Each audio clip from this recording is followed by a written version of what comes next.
বলছে এ পায়রাটা আগে লোকে বলতো সাহেব পায়রা, তা এখন নাম হয়েছে এটা দোবাজ আবলুক।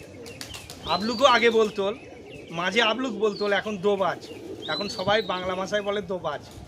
দোবাজ এই নর পায়রাটা ম্যাক্সিমাম 8 থেকে 8.5 ঘন্টা উড়া আছে।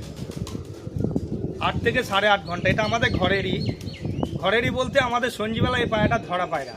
কাউরির হলে কেউ প্রমাণ দিলে আমরা তাকে দিয়ে দেবো। এটা ধরা পায়রা, হেভি পায়রা। আমরা নিজে উড়িয়ে দেখিয়েছি, 8 থেকে 8.5 ঘন্টা ওড়ে এই দোবাজ পায়রা। দুটো বাচ্চা করেছিলাম, বাচ্চা থাকেনি, ম্যাগে ডুবে বেরিয়ে গেছে। তা এই হচ্ছে এরপর কেটেই রেখে দিয়েছি পায়রাটার নিজের চোখে দেখা বলে। এই হচ্ছে পাকা, তার এই হচ্ছে পাকা দোবাজ আবলুক পায়রা। এই দেখেন পাকা আমাদের কাঁচি করা আছে। এই দেখেন, একটু ছেড়ে দেখায় পায়রাটা, দাম তো স্ট্যান্ডিং হেভি।